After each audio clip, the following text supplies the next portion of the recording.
polyamory, and other musings.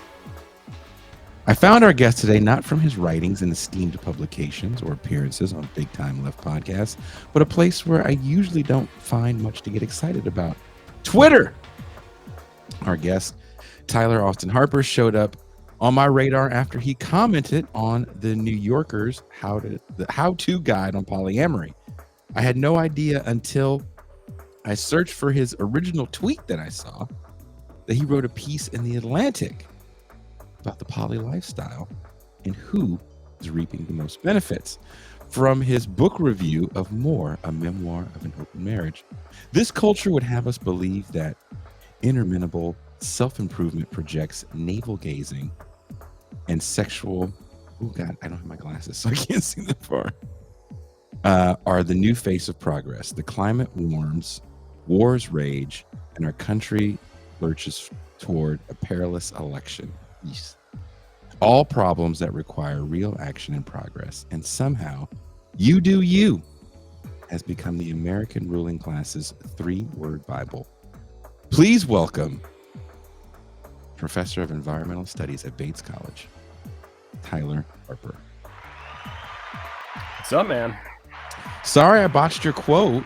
Ah, dude, you're totally because good. I wear glasses. I don't know where I put them. My house is not as big as people like to jokingly comment. So I found you. I found you on Twitter, and the moment I saw your tweet about polyamory, I did what I usually do.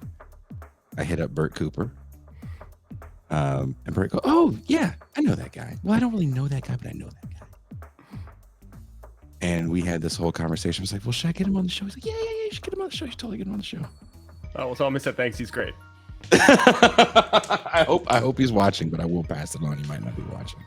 So tell me how you really feel about the poly lifestyle, brother. Yeah, I mean, I was sort of at pains to point out in the piece that I don't care what people do in the privacy of their own homes. Like, I don't have a moral issue with polyamory. I mean, what I was really interested in is this rush of media coverage about polyamory over the last couple months. It started as a slow trickle, and there's been, stuff on shows like Succession and whatnot in the last couple of years. But in the last few months, it's been everywhere. I mean, the New Yorker, New York Magazine, the New York Times, the Washington Post, Financial Times, and a lot of it's been centered around this book, More, by Molly Roden-Winter, which is kind of sold as this, steamy tale of empowerment and this, woman in an open marriage. And New York Magazine ran a whole kind of special issue on polyamory, partly focused on this book, but also just interviewing other folks.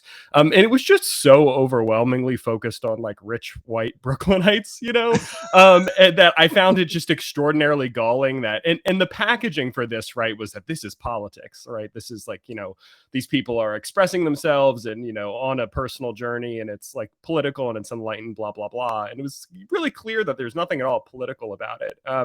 And so, I think a lot of people got mad at me because it took me to be complaining about polyamory in general, which I really don't care about. But what I was really interested in is like why this fixation in the media focused on New York and focused on this book, which is, I will add, insane. Well, I will say, bananas. People got mad at you because apparently I didn't think that this was that much of a taboo.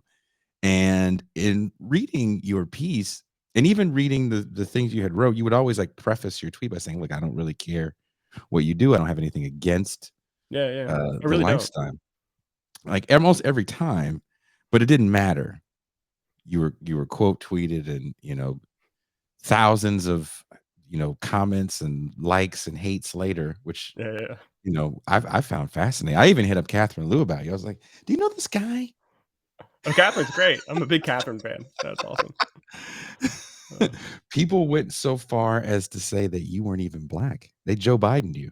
Oh, dude, I get Joe Biden all the time. My favorite one, I did a review a couple months ago, and someone was like, "Why was a white guy with 3 names asked to write this review?"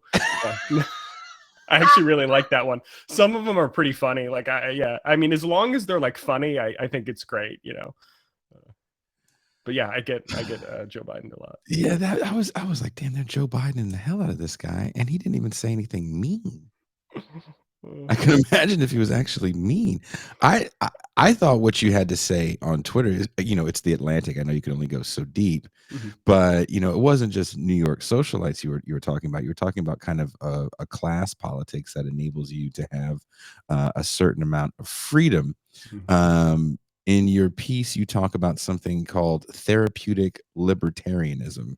Can you map that out for us a little? Yeah, I mean, it's what I refer to this idea that I think is really commonplace, particularly in kind of, what gets called coastal elite circles. This idea that personal growth is the ultimate good, right? That we're all on a journey of self discovery, and that, what we need to do with our lives is self actualize, as it gets called, right? And this is therapeutic in the basic sense that, it starts from the assumption that our lives are self improvement projects and we need to work on ourselves, and that's the ultimate good. And it's libertarian in the sense that it basically thinks, anything goes as long as, you are realizing your best self. And there's this kind of market logic to it, I think, where, we're supposed to deregulate our desires and remove any constraints that, society imposes on us and just grow, grow, grow, And so, yeah, I kind of see the polyamory stuff as basically just an iteration of that kind of, therapeutic libertarianism. I think you said something along the lines of this is kind of the result of, maybe you use the term late stage capitalism. Like this is the most kind of obvious maturation that we get with Totally. relationships where, it's harder for us to live single, and why not just get a polycule?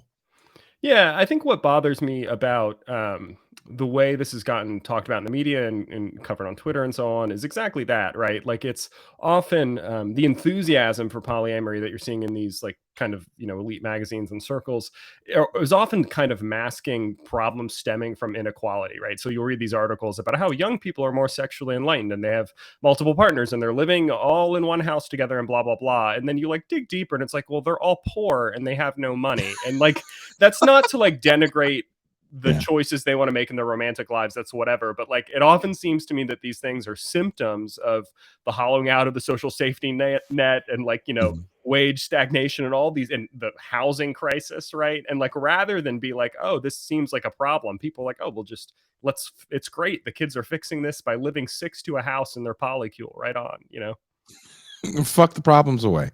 Yeah. Yeah. Fuck the problems away. Exactly.